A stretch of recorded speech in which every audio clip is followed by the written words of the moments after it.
पालेभाज्या अतिशय कोणत्या? जवळचा विषय आहे. पालेभाज्या सगळ्या प्रकारच्या त्याला आवडतात. पालेभाज्यांमध्ये लोह असतं. हो. लव रेसिपी कोणती?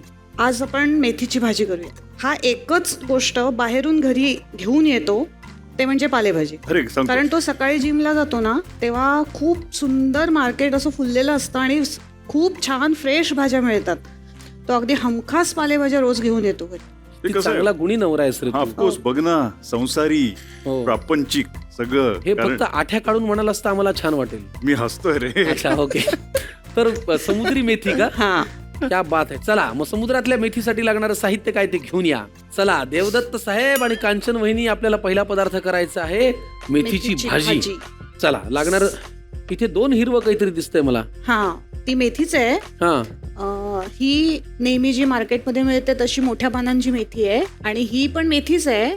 ही लहान असताना ती काढली जाते आणि ही आमच्या इकडे अलिबाग भागामध्ये ही जास्त होते आणि ती वाळूमध्ये मेथी म्हणजे येते. हा, तर त्याची आपण एक छोटी वेगळी रेसिपी करूया आणि ह्याची एक करूया. ठीक आहे. तुम्ही लिहिताना सोपं पडावं म्हणून समुद्री मेथी आणि उखाण्याची मेथी असं लिहून ठेवा. Good idea. चला फार छान. लागणारं साहित्य आम्हाला सांगा. भाजीसाठी मेथी चिरून घेतली आहे. ही साधी मेथी आणि समुद्री मेथी.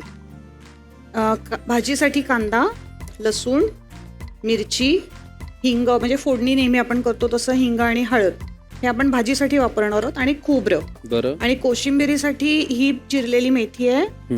दाण्याचं कूट, मीठ, लिंबू, साखर आणि ही भिजवलेली मुगाची डाळ. वा फार छान. चला काय करूया कृती पहिल्यांदा वहिनी? आता आपण आधी भाजी करून घेऊया. चला. सर कधी स्वयंपाकघरात मदत करतात की नाही? तो स्वयंपाकघरात मदत नाही, तो छान सगळं बनवू शकतो. वा. फक्त होतं असं आम्ही 2 जण एकत्र नाही वावरू शकत. हा प्रॉब्लेम आहे. तुम्ही 2 जण एकत्र नाही करू शकत? समजा मला काही बनवायचं असेल ना तर मी इथनं बनवणार, ती इथनं बनवणार, मग मला तिकडे जायचं मी इकडे जाणार, मग मी इकडनं असं करणार आणि हे बघ तिथले इथे. ही जागा जी आहे ती तिची आहे, माझी जागा ही पेरिफेरल एवढी सगळी अशी जागा. का बरं तुम्ही एवढ्या आमच्या लाडक्या कलाकाराला स्वयंपाकघरात उभं राहू देत नाही? का बरं?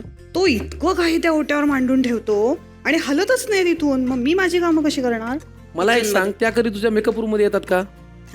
आजच आली. थँक्यू. असं त्यांचं मत असेल असा माझा अंदाज आहे. मग तू त्यांच्या कामाच्या क्षेत्रात काय येतो असं त्यांना म्हणायचं असेल. काय बहिणी बरोबर ना? अगदी अगदी. तेल गरम झाले की आपण लसूण तेल गरम झालंय. हा, आता आपण त्याच्यामध्ये बारीक चिरलेलं लसूण घालूया. बर. भरपूर. मेथीच्या भाजीला लसूण अगदी मुबलक. आणि काय हो पर्टिक्युलरली कुठल्या गोष्टी विसरतो? नाही, तो तसा विसरत नाही काही, पण लक्षातच ठेवत नाही. हा, हे बरोबर आहे. जे लक्षात ठेवायला हवंय ते नाही तो ठेवत. म्हणजे काय? म्हणजे काही गोष्टी असतात की ज्या नवऱ्याने लक्षात ठेवायच्या असतात. उदाहरणार्थ चला आपण इथे परीक्षा घेऊया. 1, 2, 3 एकत्र उत्तर द्या. तुमच्या लग्नाची तारीख काय? 22 एप्रिल. 22 एप्रिल. इयर सांगा. इयर 2002. अच्छा. वहिनींचा वाढदिवस 2 एप्रिल. इयर सांगा. इयर नाही. इयर मी विचारतही नाही.